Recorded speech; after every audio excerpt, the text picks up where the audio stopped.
Good morning, good afternoon, good evening, and welcome back to the Macro Lounge podcast. I am, as always, your co-host Chris Bowl, joined by the stunningly beautiful and slightly carb-deprived Rachel Mead. And we have a special surprise for you all today. And as always, if you like and enjoy this episode, please make sure you follow us on Spotify and subscribe on YouTube. It actually makes a huge difference for people being able to find us. So today's a big one for us. It's actually our very first guest. Joining us all the way from Mesa, Arizona, is the stunning and lovely and queen of all things spotlight and sparkles and posing, the lovely Allie Waddell. She's the queen of confidence. She's the head of the Spotlight Society and creator of the Stage Fairies, where athletes learn to pose like pros and own the stage. From the volleyball courts in Canada to posing stages in Arizona, she's built a business that blends, I guess you could say, psychology, artistry, and a healthy dose of sparkle, which is, of course, why she's here, because we are about things sparkly. So, y'all, I'm going to say it first because I know she says it a lot. So, y'all, please make a massive welcome for the one and only Allie Waddell. Thank you. What an honor. That was quite. I've been practicing that. This is in the mirror. So, Allie, me and Chris have been both following you for a little while, and we know that obviously you are fantastic with posing, turning, like, obviously some of us awkwarder bikini athletes who don't like wearing heels into just posing queens and just making us nice and confident. So we've been living from Vancouver to Arizona. How did you get into bodybuilding and posing? What got you into it? Yeah, that's funny. I have flipped back and forth between Vancouver and Arizona my entire life. So it's split about 50-50 now. But I got into bodybuilding, honestly, because I was missing sports. I played sports my whole life growing up, a bunch of different sports, and I was playing volleyball all the way through college. And eventually stopped playing volleyball, started getting into the adult grind, if you will, and having some more responsibility. And I was just really insecure. I was insecure in my body. I was insecure with the person I saw in the mirror. And I honestly just woke up one day and was like, I'm going to be a bodybuilder. I saw a girl on Instagram. I said, I want to look like that. So I did it. Honestly, how a lot of us sucks. I'm literally the same. I saw a girl on Instagram and I was like, whoa, that'd be cool. I want to look like that. For real. Do you think playing volleyball helped you in bodybuilding? Do you think it gave you any advantage? What I would say that I still do from volleyball is the priority of the warming up and cooling down. I feel like that's something that is easier to overlook when you're a bodybuilder and you're a gym rat, you just go hang out in the gym, just go start lifting the weights. But I have that habit built in place from previous sports and especially from college volleyball, where we always spend time before the game and after the game warming up or cooling down, taking care of ourselves. I feel like this has been targeted at me for being an old school bodybuilder with the whole theory of like warm up, cool down. What are you talking about? That's wasting my lifting time, damn it. I said, you're a better person than I am. I was a swimmer and I also had the warm up and warm down drilled into me, and I lost it after about 2 years. Fair enough. But I'm all about efficiency. And if I can spend more time feeling better than feeling sore, I will happily spend the 10-ish minutes after training to cool things down, move it around a little bit, and feel a little bit looser throughout the week. Fair enough. Do you think, okay, I'm going to put you on the spot here. This one wasn't a planned question. What is harder, college volleyball or bodybuilding? We're going off script now, huh? I would say they both have their own challenges, for sure. If I have to choose, bodybuilding is definitely a different type of pain. It is a different challenge. It is, as you know, sitting there on very low carbs. It is a different type of hurt. It's so cool and it's so much fun. We learn so much about ourselves when we're in the depth like you are right now. I found the challenge of volleyball was the people. Like, I love the single, individual and independent aspect of bodybuilding while you surround yourself with a team and you create like-minded community. Volleyball, I found that I was a little bit more competitive and maybe aggressive in my competitiveness than other people. So it didn't go over too well. I'm now picturing how you got to your on-stage routine. I'm just picturing you standing there in the lineup and they go, all right, ladies, quarter turn to the back. And I'm just picturing elbows coming flying out to the side and maybe a forearm getting tossed in. It's just, Maybe it's just a little probably not bit. advised. Yeah. You know, volleyball, the other team's on the other side of the net. You're not anywhere near them, so we don't need to be aggressive to the other team. Or just Exactly. verbally. We all know I'm the one that makes those gaffes on the microphone in bodybuilding competitions that get recorded. You know, that's the verbal abuse that I dish out. Usually something stupid like, what the hell was that, with a few more F-bombs thrown in. Not good when you're the head judge. It's like, oh, probably shouldn't have said that. Cover the microphone. Yeah, live streaming's not my friend. So, Ellie, you created I believe you call your team the Spotlight Society for your posing, and I know you're doing some work with one of the guys in Mesa as well, where you guys are working together. How did you come up with this term Stage Fairies? It's kind of a funny story. It honestly happened really organically. With my red hair and my my green suit for show. One of my friends told me that I looked like a little fairy up there, and it eventually became her posing coach, and she said she wanted to be a little fairy like me, and it was just a whole snowball that happily landed on Stage Fairies. And you went, logo material. Yep. I called her and I said thank you, actually. As long as she doesn't charge you commission finder's fee. She's a good one. So what made And- you start posing your first client then? Because was she your first client? No, I have a background in dance, figure skating, cheerleading, and just I always have loved dance. I danced all the way through high school, and that was another thing I really missed a lot. And getting into bodybuilding and doing my first show and stumbling my way across the stage, blacking out, not knowing what the heck happened, I realized that that was a opportunity for me to grow. And it kind of, I would have to think on who my first posing client was. But I worked with a company. I was contracted into one of my friend's companies at the time, and she would give me some of her posing girls. Started with bikini, then turned into wellness, then we expanded to fit model and more and more and more. And it was super fun working with her handful of athletes. And then I decided I wanted to do that more often because it's so much fun. It's dancing and fun and pretty and aesthetics and girly energy and just everything that I love. What type of dance did you do? Did you have a favorite? Sorry, I know a little bit with my sister was a dancer, so what type of dance was your favorite? I was on a competition team in high school, but kind of a weird aspect of that was I went to a boarding school. So it wasn't really like competition. We would just go to a couple local things, if you will. But my favorite was either contemporary, lyrical, or I love hip hop too. Hip hop's really fun. I knew you were going to say that. I was just it's like, yeah, I'm just picturing the red hair and green. It's like, yeah, she's going to say hip hop. I'm sure if we look hard enough, we're going to find a picture with Allie with a baseball cap, just so, and the appropriate jeans that go with it. Yeah, I like to think I have a little bit of rhythm. Well, contemporary and lyrical work really well with posing though, because it's similar kind of flow. Yeah, exactly. That graceful, poised, almost like emotion invoking kind of presentation is that's the basis of everything that I do with my posing. And do you find that you're able to take those various aspects from dance to sort of help the athletes sort of take that robotic nature out of their posing? Is that sort of where that sort of flows into that as well? Yeah, it's kind of a two birds, one stone type of thing. When you know how to move your body with more confidence, you become a little bit more confident.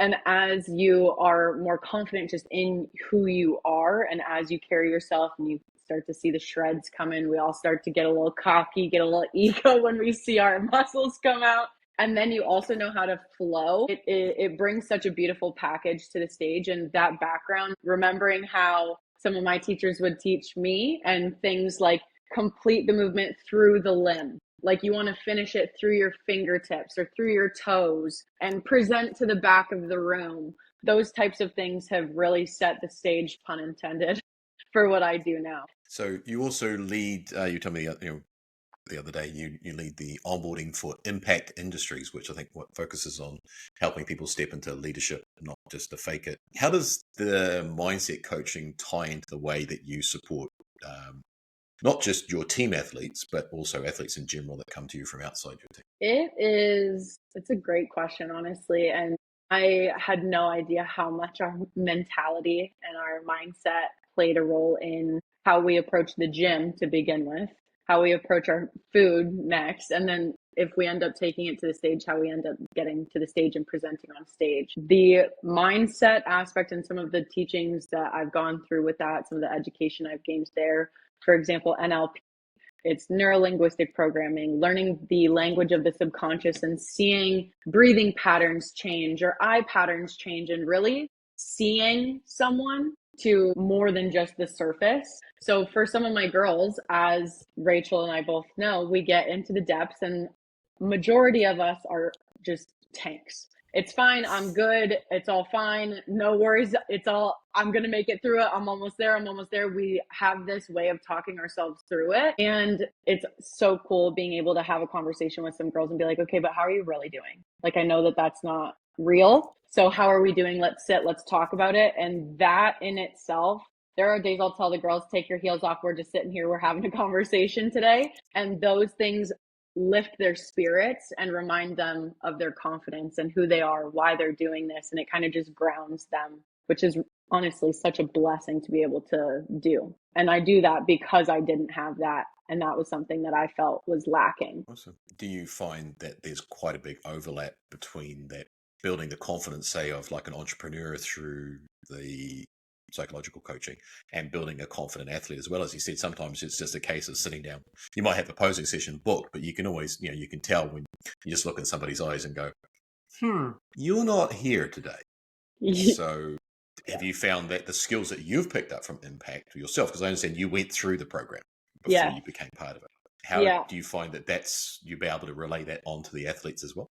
Absolutely. And I play this one all the time. This is such a great question and such an interesting concept that, as you know, I'm a psych nerd. I love to look into patterns of people's behavior and things like that.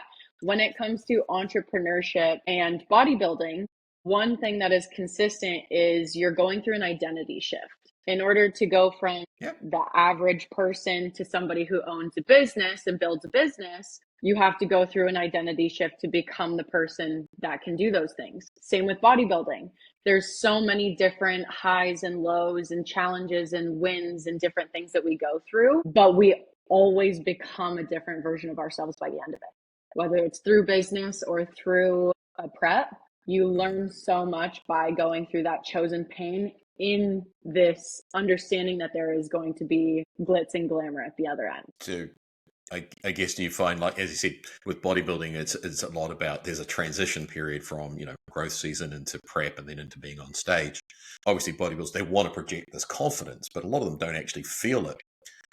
How do you think that what you're doing with the psychological based coaching, how do you think it helps bridge that gap so it's not just a case of faking it till you make it? Rachel and I, we had probably a classic example just recently when Rachel was at Nationals a couple of weeks ago. There was an athlete there who's physically probably got it all right, Rach. Like, if she'd been on, Rach beat her. Not that we're biased at all. Never. But if this athlete had that confidence or somebody to bridge that gap, it could have gone the other way. So what do you think helps bridge that gap between having the physical capacity, so gone through the prep, gone through the transition? How do you bridge that gap from saying, somebody who physically can do it to somebody mentally who can display it? It's a tough process to learn. I have created a 5-step kind of streamlined process for it for my girls, and I use that as the foundation again for kind of the mental approach to them. But essentially what it is grounding yourself and meeting yourself where you're at. All of us in the world today, with social media and everything, our attention span is so short, and we're always thinking of what's ahead or thinking of what is behind rather than meeting ourselves right here and now.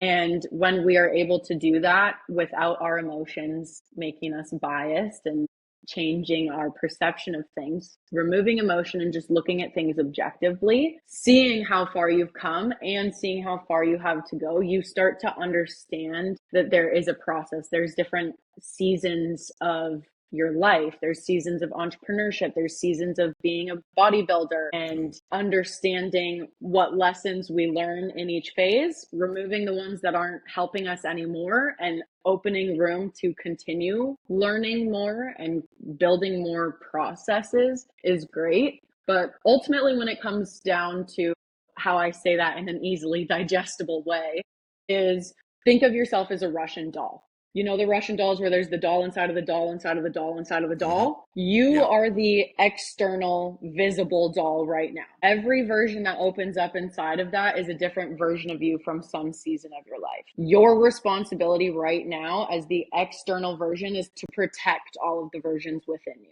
So what makes you happy? What fulfills you? What makes you proud of yourself? What are you looking for? What would have made the little girl in you think that you're cool, or little boy in you think that you're cool as a grown up? And when we start to realize, like, holy crap, I actually am a grown up that my little kid self would think is really cool today.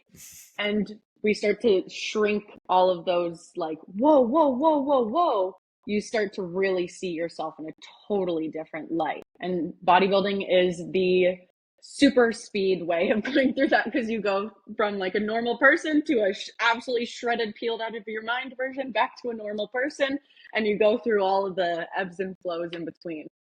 That's true. Sorry, we're just loading right now. We're like, No, you're good. yeah. You're like, I was like, you know like, what? hang on a I second. dropped a lot. I'm like, hang on. I'm just going to go back. Good thing we got a transcript. I'll be going, damn, she's right. Yeah, that's good. Taking notes. Yeah, it's like, damn, all right, note to self, relay that onto the client. So, I mean, I guess if we tie that all into posing, it's like tying into a bigger picture. Like, posing in itself isn't just movement, right? It's creating an identity of, may not be the identity who you are, but it's creating an identity on stage that both the judges and the audience can identify, can see. And I think that's a really important part, is that the athlete's creating their identity, not necessarily the coach. Because I think it's so easy to see posing coaches who, if you like, enforce their identity. And if you go back to the Russian doll analogy, they want to put their layer on the outside of the Russian doll and say, you pose like me. And as a background in judging, we can see that. We know it's not there, but I think we want to sort of move that on to what we wanted to talk about next, which is about building confidence in the body image and how the impact of your posing can go beyond the stage. That was one of the things Rachel and I were talking about earlier. It's so cool seeing how the confidence that you gain by going through this process expands into other areas of your life and actually impacts people around you, inspires them to do something. Sorry, guys, guest appearance. Jesus. Hey, baby. He's put on some maths in the last couple of weeks. Yeah, So now really... he's tangled up in my headphone cord. He's not a cat, he's a tiger on... He's a lion. Yes, he's very cute. Ears. For those of you listening, my kitten has just walked in front of the camera. He did say he wasn't turning into a people person. So, apologies for the interruption. Hey, we always got room for cuteness. So, Ellie, you talk a lot about like helping athletes and women to step into, and some of your stuff I've heard you talk about stepping into their power. What does that look like when you're coaching them? And what do you wish more athletes understood about that confidence when they're stepping on stage? My clients don't like when I say this.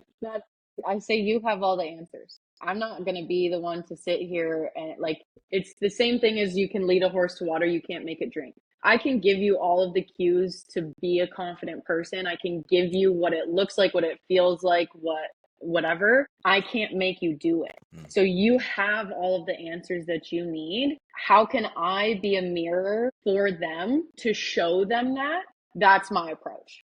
And what you were saying of people want to create like cookie cutters of kind of themselves. I am a cookie cutter of what has been done to me, which is creating me into someone who is more me. And I want to be able to do that for all of my girls as well, connect them more with themselves. And that's why we go back to that, like, does the kid version of you think you're cool? Because if that answers yes, life feels good. 100%. 100%.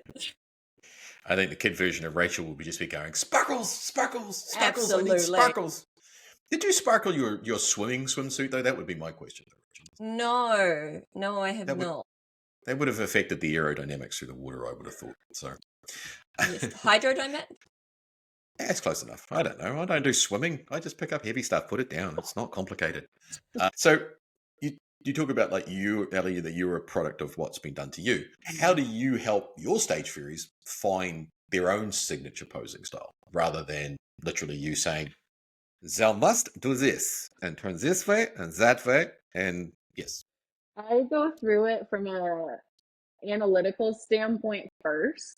So I want to teach you the techniques. Here's the footwork. Here's how you angle your hips. Here's how we bring our chest up, those types of things. Once you have the foundation down, go play. Give yourself full freedom to have whatever personality you want to have on that day to whatever music it may be, and just turn it out. I give the girls so much freedom to show me and guide me the direction that we're going in. So I can give you the footwork, I can clean up the lines, I can clean up the flow, connect the movements. The personality comes from them. So we can talk about, here's a great option or an opportunity to do a big smile. We can soften in between here, but what do you want? And then when I give them some time to go play with it and be silly, and I do give people homework to go dance in their free time. So I'm like, go play, go have fun, and then see what starts to come out.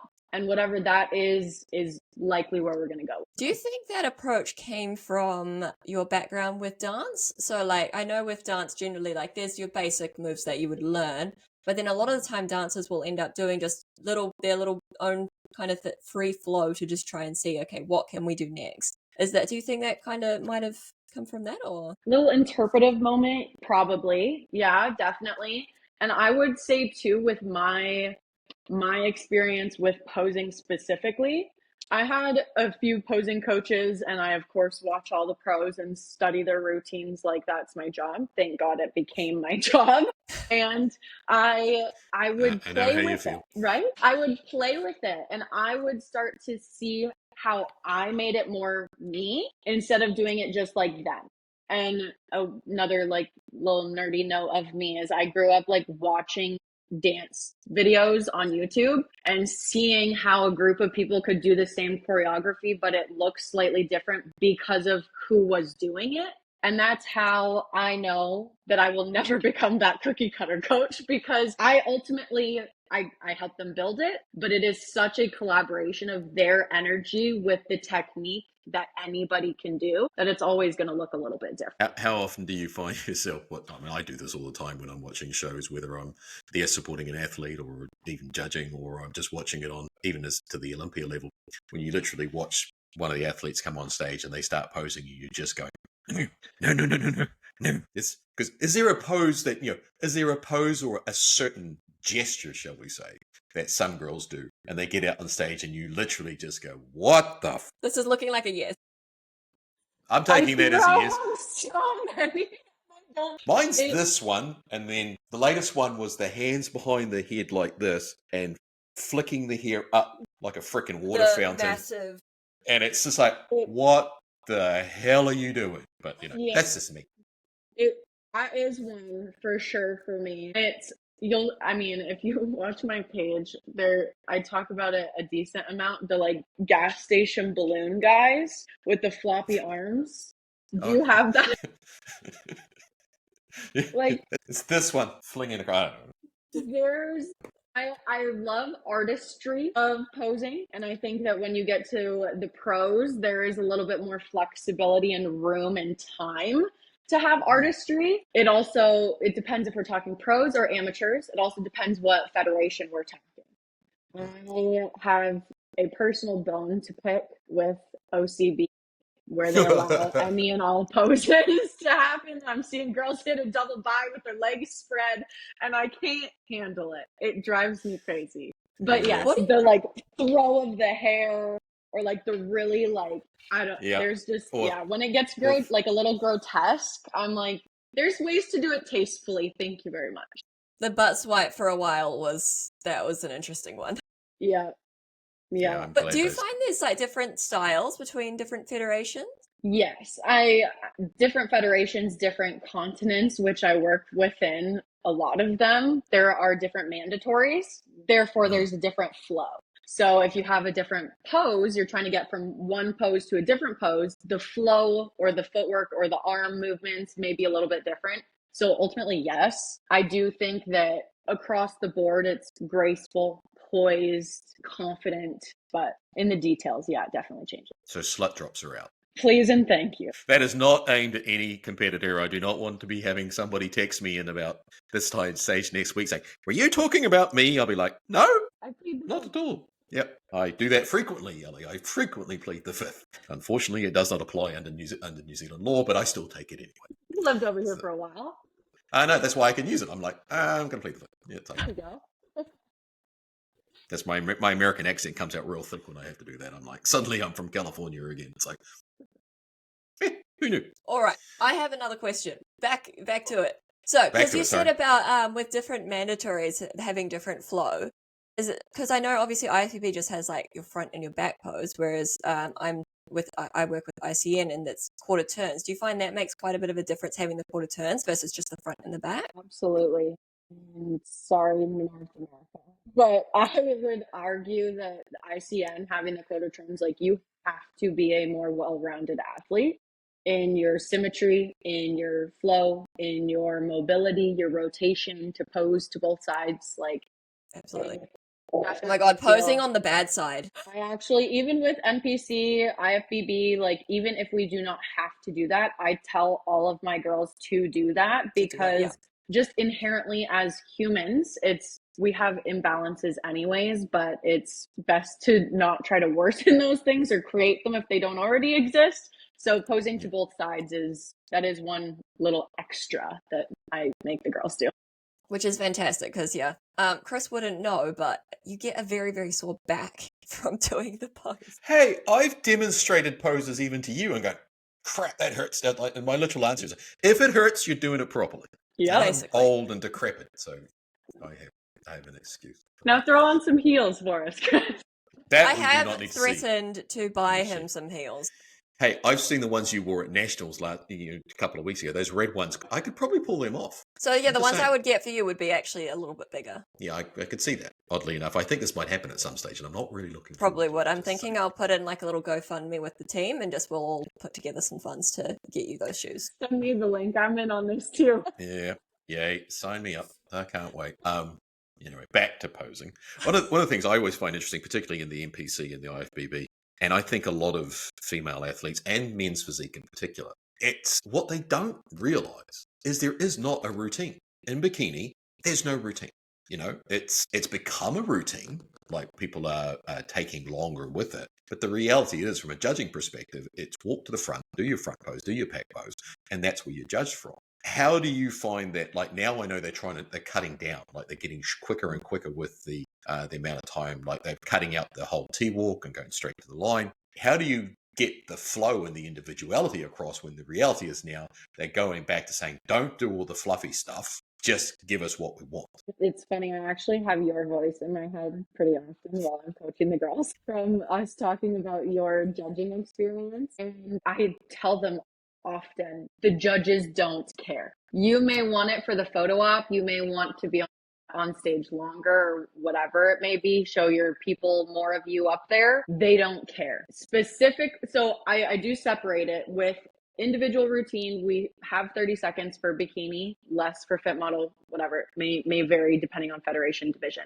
But we go through from our mandatories. We want to nail our mandatories and we want it to be fluid from mandatory to mandatory. Outside of that, that's done. There's no more conversation to have. Bring confidence, bring personality so that your presentation as a whole comes together. In comparisons, I do not care about your accessories, nor do the judges. Get to your mandatory and get there fast and stick it. I am a huge believer in that as well. I've actually been told I've won the race at the show before. Because I was always at the front. Yes, you did. And particularly seeing as they didn't actually call you a number. No, this was in the comparisons. This was like everyone else was still at the back of the stage finishing their transitions and I was already at the front in my front post. They're like, okay, cool, you won. That's hilarious. But it was done with confidence and sass, so we didn't mind. It was okay. It was. We signed off on that. No, definitely. You don't want to take too long getting to places. I do agree with that, because otherwise it's like, okay, cool, yeah, we're not judging that. We're judging your pose. Yeah. It's like we see the hair, we see the arms, we see the looks and whatever in your individual routine. We've already seen it. We don't need to see it every single time you transition. You're just taking more time for everyone. The stop, pause, 3/4, look over the shoulder roll, wink, moving on. It's like, yeah, we've seen that 5 seconds ago. Oh, the wink. I don't like the wink. No, I'm not a wink fan. I had somebody blow a kiss at me before when I was judging, and I was like, it's quite a European thing. Yeah, it was like, okay, thanks. That was uncomfortable. It's a little, especially when your judges tend to be a bunch of, middle-aged white men like me. And we're sitting there going, this is awkward. Can we move on from this, please? It's like, yes. So, Allie, you said one of your biggest challenges as an athlete when I asked you some questions the other day was the mental strain of the low intake, food-wise, just social participation, all that sort of, all of that combined. How do you now help your girls through that particular struggle? We remind them that every day of it is a choice. That's ultimately what it comes down to. And that's how because every time I do some form of a teaching to the girls, it's because I've taught myself countless times and not listened to myself a lot or others. Do what I say. Yep. And then I start doing it again. I'm like, whoa, this does work. Holy smokes, would you believe that? So I just have to remind everyone, myself included, to, again, just meet yourself where you're at. This is a choice. Do you want to go do this? Would it make you feel good to go do these things? Is it going to reset you? Is it going to give you energy? What is it fulfilling? If it doesn't feel like it's fulfilling something, why do you need to go? That's fine. Yep. Nobody's forcing you to do it. Exactly. Yeah. And that goes for prep too. I actually, when they're in prep, you have choice to go be social. You have choice to go involve yourself in whatever. You also have choice to not do prep. Yep. Like if you're miserable, just stop. Yeah. Prep shouldn't make you miserable. Look, it's not supposed to be easy. Yeah. If it was, we'd all be walking around shredded. But if it's messing with your mental health, it's messing with your relationship, and we've talked about this before, Rachel, if it's messing with you financially, this is all a choice. You don't have to do it at any time. You can go, I'm done, because there's always another show. And I know, Ellie, that was something you struggled around recently. You pulled out of prep for a multitude of reasons. Yep. I pulled out of my show. I believe it was a Tuesday or Wednesday, the week of my show. And I said, oh, I'm not going to get on that airplane. I'm not going to go. I couldn't do it anymore. I had been in prep for 5.5 months, which was the longest prep I had done. I had protocols that I didn't agree with. I got, in my hindsight and in the moment experience, I felt like I got pulled a little too far. And I didn't look very good. And my mental, while I was building a business, I had just moved recently. I am relatively newer still here to Arizona. So like my support in life was a little bit unstable, and going through the mental strain while there was just like normal life strain plus business and caring for other girls, I started to realize that I wasn't showing up. I felt miserable. I felt like I had to do everything instead of I got to do everything for that choice. And as soon as I really recognized the toll it was taking on how I was interacting with my girls, I was like, oh, pull the plug. I'm out. I don't care about my show day. Screw my show day. My show day does not matter right now. I get my show day when it feels right, when I'm not killing myself to go do it. And I know that these girls are good. That's a really, thank you for sharing that with us. It's a really tough and brave decision to make, knowing that it's the right decision for you. And again, as you said, that's a decision you have to make for yourself, and nobody should be forcing you to follow through on something that just doesn't speak to you. I know a lot of people listening to or watching this podcast, bodybuilding's their world, but the reality of it is it's just a stage, and it will be there tomorrow, and you can try again. It's no major. Don't get any funny ideas, Rachel. We've only got 3 days. No, I was actually about to say, I was about to ask, do you have any advice? Because I know it's a huge struggle for girls who want to pull out of a show, but a lot of them have in their heads this idea that it's a failure, that it's a weakness, that they just weren't good enough to get there. What's your advice for getting past that and seeing that actually it's harder to pull out? Yeah. I would ask them, do you feel successful in the rest of your life? If you don't feel successful in the rest of your life, what are you doing? Like, let's get our priorities straight. To be so for real, this is a very expensive sport. We pour a lot of ourselves into it. We have a lot of protocol that requires our attention, our energy, And that can pull from work. It can pull from relationships. It can pull from so many different areas of life. If your life is not doing well, what is a prep and even a successful show, what is having that trophy in your house going to do for your life? Trophies? Well, you guys still get trophies? We do. We get the $2.50 medal from Timu. I mean, I get who knows? sashes and tiaras. Oh, you get sashes There and you go. tiaras, yes. I'm still waiting for a sword. I do still want a sword. We had this discussion this morning. Don't worry. I promised her if she won a pro card, she'd get a sword, and then she went out and won 2 pro cards, so now I'm screwed. So does that mean I get 2 Pay up. swords? No, just me. After when I found them, I was like, she's not getting 2. No. That's not going to happen. So, Ellie, you obviously work with, I know you work with some girls in New Zealand as well. A couple of them I've spoken with. What's the hardest part about coaching posing online across different countries, different time zones, different federations? And even that, you've got, if you take the NPC worldwide, even though it's worldwide, every judging panel is different. How do you find working? So what's the hardest part of taking all of that into account? Exactly what you're saying. Organizing all of it in my own brain. Time zone calendar. Shit. What time? I know daylight savings is happening on Sunday and I'm going to crash out about it. But no, it is honestly yes, it is having a psycho level of accountability with myself to be able to keep everybody in order, everybody in track, creating resources so that I can send a resource instead of being the resource all of the time. So there's some guides outside of just me and my teaching one-to-one. More than anything, the hardest thing with virtual is honestly just I'm not there. I'm a big energy person. I'm a big details person. So those are 2 things that the computer screen or phone screen makes it harder to connect those. But ultimately, I have worked really hard to make sure that my posing calls are really fun. So we have that energy and I put them through a bunch of different things. I make them turn different ways, move the camera. I get up and do things with them to actually show and see how the details are looking as best as I can through the screen, which has been going really well. That's good.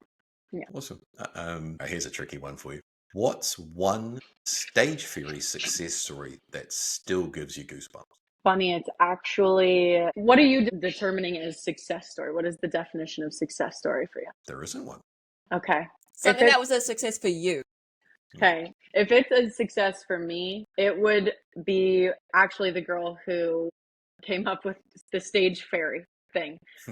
She's one of my good friends, like I mentioned, and she is an absolute dog. I have never seen somebody push themselves through the hardship that she pushed herself through. She's also a business owner and coach herself. So seeing how much she was pouring into her prep and her business and seeing, obviously it's hard as a friend seeing her dwindle a little bit, but she was pouring in so selfless for other people. And by the time she got to stage, there were a few moments where we didn't know if she was going to continue with it, but she got up there. She looked beautiful. She did the dang thing. She made it. And that's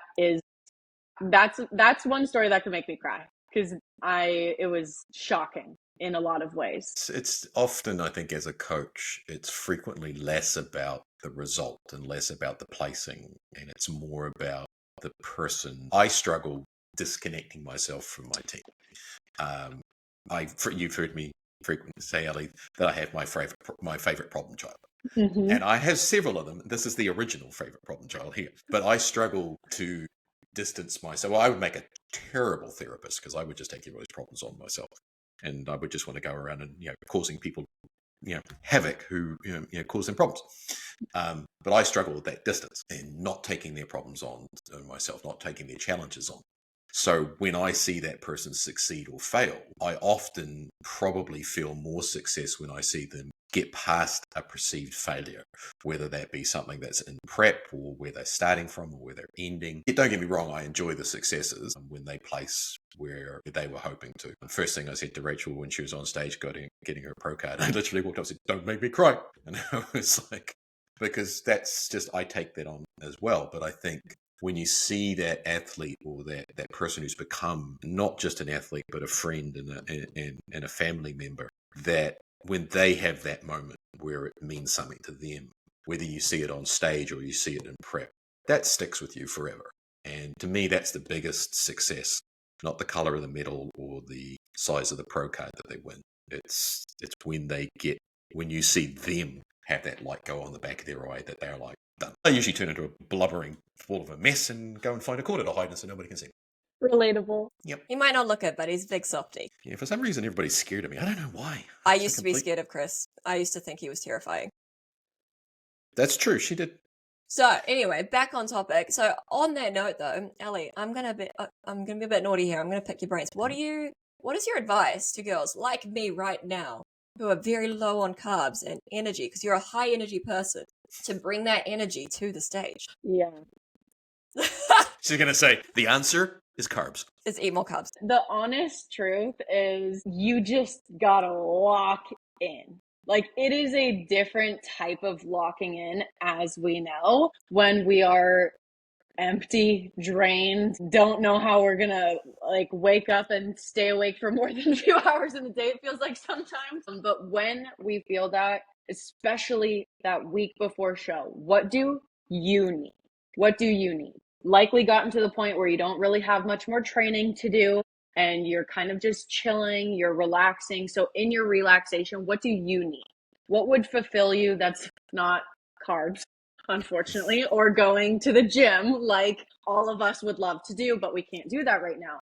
I honestly connect with yourself again. Celebrate yourself. Ground in what you have accomplished so far in this prep and remember who you are. Like maybe that's painting, maybe that's drawing, maybe that's watching a movie, maybe it's hanging out with friends and just having a little girls' night at home. Like whatever that may be, could be just journaling alone by yourself or reading a good book. Whatever it is that would make you feel a little bit more whole, a little bit more fed in your life and fulfilled in different ways, that's what we need to do. Because when we see that, when we start to celebrate it, we do it with the intention as a celebration of the prep that we've gone through, so that when we get to show day, we have so much building excitement for holy freaking, I did this and it's now the time. And it just like, it inherently starts to pour out of you when you feel it. So what can we do to actually get you to genuinely feel it? I like it.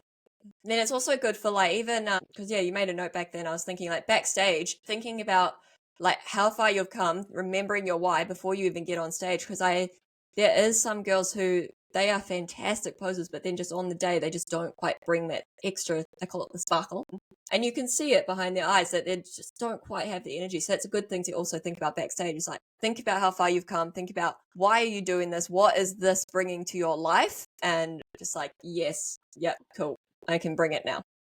I think it's less about you get some girls where they have that look of like, thank God this is over, as opposed to enjoying the moment. I got here. This is the not necessarily the final destination, but this is part of that journey, and I've put everything in it for this moment, rather than thinking, right, I'm backstage, I'm absolutely knackered. I really, the journey is done, and then the worst part is being on stage. It's like, well, you only need 30 seconds to fake this shit. You know what I mean? It's like exactly. All the time. And fake it for 30 seconds. But something that I ask my girls is, what do you want the audience and judges to feel when they see your routine? Because when you start to put yourself in the perspective of the audience and the judges, do you want to watch somebody who looks like a deer in headlights, petrified to be there? No. I just want to run on stage and give them a cuddle and say, it's going to be okay. It's fine. Don't worry about it. Honestly, my heart, I'm like, let me be up there with you. I'll hold your hand. But it's come on. Yeah, it's when we are able again to like shift that perspective, that's when we're able to put ourselves in the audience seat and see ourselves accomplishing something. So it's again another kind of mental brain game way to help girls see that they really are this new person. Because I do work with a lot of novice girls who are seeing themselves like this for the very first time. As you said, posing is not just about the physical act of posing. Good posing comes from having the mental strength and the sparkle factor, as we would say, to make it an experience. It's not just knowing the turn, knowing the pose, knowing the mandatory side of it. It's making that That's your stage for 30 seconds. It's your world. Get out there and own it. You want to be a fairy, be a fairy. You want to be She-Hulk, be She-Hulk. It doesn't matter. This is your time. It's like, let your personality come out. Exactly. There's a reason why my tagline is "It's okay to be the center of attention." Yeah, exactly. I tell the girls, act as if everybody in the audience that day they came to support you. It feels a lot more fun when we feel like we're going out and it's all about us. It's okay. We love that. Have a little ego pump every now and again for show to step up there if that's what we need. A little Delulu never hurt nobody. Exactly.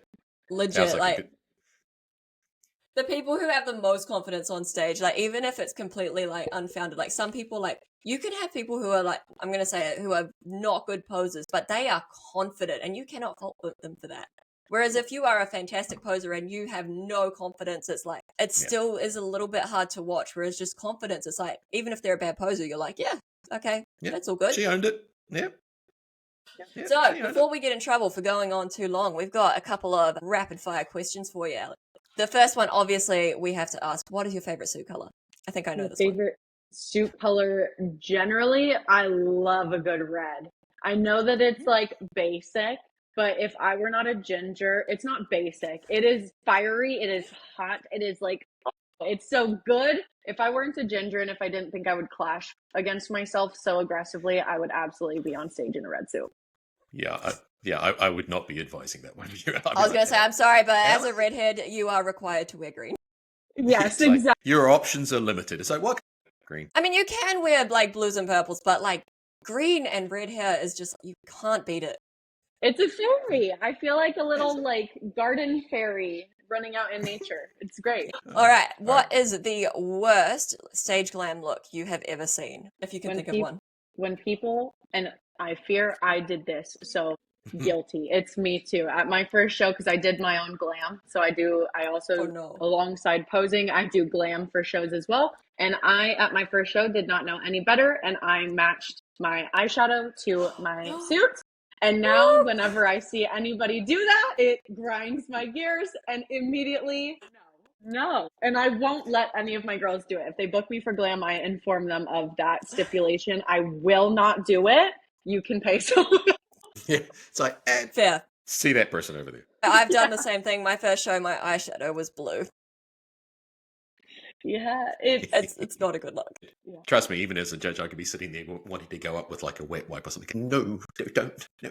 What were you thinking? Although I must admit, I am glad that we've moved on. Like originally when bikini first came out in the 2010, 12, 13, that sort of era, the girls used to come out with hair like an 80s rock band video. It was like frickin' tees and stuff out there, and the makeup was just like so over the top and stuff, and now it's almost gone the complete opposite. But yeah, the first stage of bikini was a bit scary. Just saying. We've worked through it. All right, favorite Olympian of all time? I love Laura Lee. I have some crossover with Laura Lee, just like, so one of my friends from the gym actually does her media at the Olympia, has for the last 2 years, and the Jake Wood, owner of Olympia, actually works out at my gym as well. And Laura Lee was someone that caught my eye when I first started learning about bodybuilding. And just from what I've learned and like from trustworthy people, she's like a really good human being. So kind. And did I talk straight out of my behind when I met her at the Arnold this year? Yes. Make a fool out of myself. But that's okay. She's beautiful and gorgeous, and that's fine. But she's a good person, and I love her shape. She and I absolutely was clocking like our height to try to see how close are we. You know what I mean? Similar body types, so she's definitely someone that I personally love to look up to. Yeah, same here. As a tall girl, it's like for a while there was just no tall bikini girls. Yeah. And then we got Laura Lee, and I was like, yes. Yeah, the tide shifted for us all. For real. One day your blonde will win, and then we'll be like, hey, we almost had one. We came close.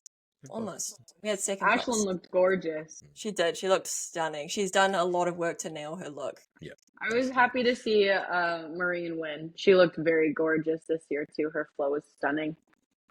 Yeah. Her posing presence is just beyond. For real. She literally doesn't even have to do anything. She can just stand there and just look at you, and you're like, oh my god. Doing the most with it. She looks gorgeous. Like what is it? The Tyra Banks smiles. For real, she's nailed that. I still want Ashley Kay to win, but that's just because, she's the OG. She is. All right, go to post-show meal. What do we eat after the show? Immediately sushi. So fast sushi. I love sushi so much. Refeed meal, sushi. If I could eat it before show, because sorry, Chris. I am convinced, as probably all of us athletes, let me have my post-show meal before the show because I fill out and look great. Hey, I will not argue with you. I have had discussions with athletes before when they come to me and say, after the show I had pizza, I had this, I had the other thing, and I did the photo shoot the next day. I was vascular, I was shredded, I was hard as a rock. And I said, whatever you did last night, do it on Friday. Oh, I can't do that. Why the hell not? You look... Okay. You sold me even more on you. That is one thing. There has not been a coach that I have spoken to that gives me that, yeah, okay, that could be a move. I'm like, thank you very much. I look so much better the day after show, and then I'm all mad at myself for it. Yeah, especially in bikini. It's like they come in flat. They've done something daft like water loading.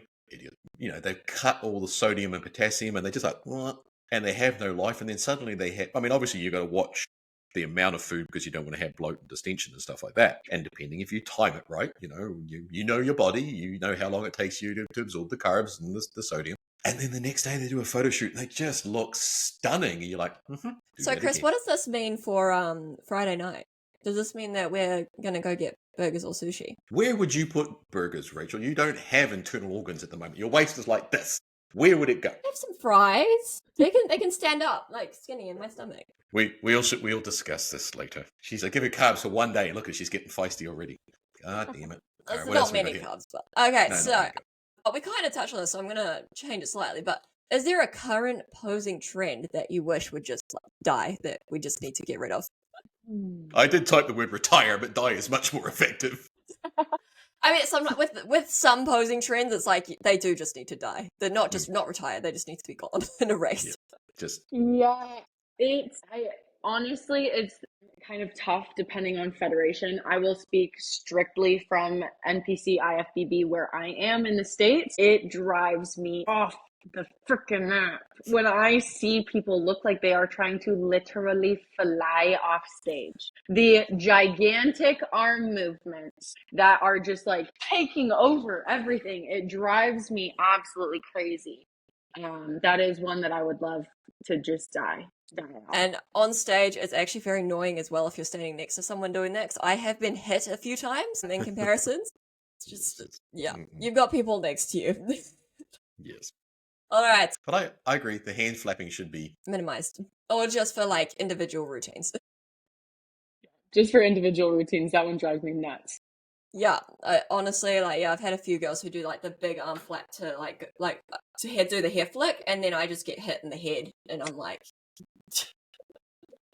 yeah. All right, so next one, if we could swap one stage outfit with any outfit from a different sport, what would it be? If we could wear something that a different sport wears, is that your question? Yeah, so like on stage, if we could wear like any other like sports uniform or whatever, costume, whatever they wear, what would it be? That's such an interesting question. I did not expect something like that. If she says ice hockey mask, I'm just going to leave the room. And my first thought was honestly like to be obviously similar and not really take much creativity as gymnastics, because they have gorgeous sparkly outfits as well. I definitely did go figure skating initially because the like little skirts and dresses and whatever can be like similar vibe-ish. But I absolutely was going to go your route, Chris. I was going to say something along those lines because I may be a bodybuilder and I may go on stage in a bikini, but I dress in oversized clothes. Yep, I was right. Thank you. This is why I have a vendetta against the fit model suits, because like, where are my sparkles? Where are my sparkles? I'll just go back to swimming if I don't want sparkles, you know? All right, Chris, the last question is your one. How many y'alls can one Canadian say in a day? American. I have never met a Canadian who says y'all. And like, it's like you watching me, y'all. I'm like, All right, I'm going to count them one day, Ellie. I'm going to go through all of your feed on one day, and I'm just going to say, how many times did she say y'all? Honestly, I would love for that to be a fun game. That would be very interesting. Stipulations. You call me a Canadian. I am half American. Actually, as of recently, it has just passed 50% of my life that I've spent in the States. All And right. second, my Okay. best friend from high school is from Houston, Texas, and we went to high school together in Canada. Oh, Jesus. So Picked it up. So it's really not your fault, is what you're trying to tell me. it's not my fault. I'm just here. So, let's see. So you've sort of, just to wrap it up a little bit, you've reminded us that, really I think that posing is as much about mindset and movement, and that confidence is trained and it's rehearsed and it's practiced. It's not necessarily faked. It's just you can fake it for 30 seconds. And I think hopefully those that are listening and watching get that insight out of you. Is there anything in particular that you would like everybody to know about you and your way of doing things? And of course, how does everybody find you? I know how to find you, but Yeah, you that can doesn't find me sound on. That sounded creepy. it does. We might edit that part out. Chris, I know how to find you.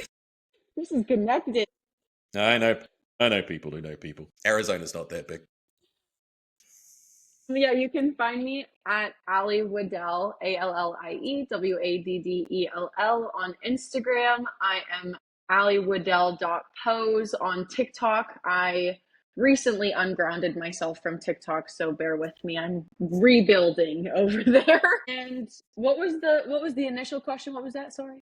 Just How do anything they that you find me, think what? that people should, that you would like to share with everybody in closing. I am an absolute silly goose, but if you plan to work with me or have any interest in working with me, it is serious. We have fun while we work really hard. We lock in and you are held to high standards. I will not let you fail. That means you also cannot fail yourself. Love it. That was a good one. Yep. Well, I'll have to remember that one. I have to put that in my picture. Why should I work with you? Well, because Allie said... Well, on behalf of Rachel and I, Allie, a massive thank you for joining us today and for being an awesome first guest and a total natural at this. We've really enjoyed the insight that you have brought to posing. And guys, make sure you do look Allie up and give her some love. She does an amazing job. She's worked with a couple of people from our team. We really enjoy having her around. And of course, listeners, checking us out on Spotify, make sure you like and subscribe if you've liked this episode. It actually makes a huge difference. And for the more people who follow, the easier it is for others to find us. And of course, if you want to catch our best moments, or as Rachel would like to say, our most shocking moments, because my wife edits them and makes us look like complete utter idiots, you can find us on Instagram at macro_lounge podcast for clips and highlights. So thank you very much, everybody. We will see you next Saturday, where we will be doing a review of both actually this week we'll be doing a review of the NZIBD Nationals, and next week we will be doing a wrap-up of the IC Oceania Pro-Am, where Rachel will be making her pro debut. Excited? Good luck, girl. So thank you for listening, and we'll see you all next time. See you guys.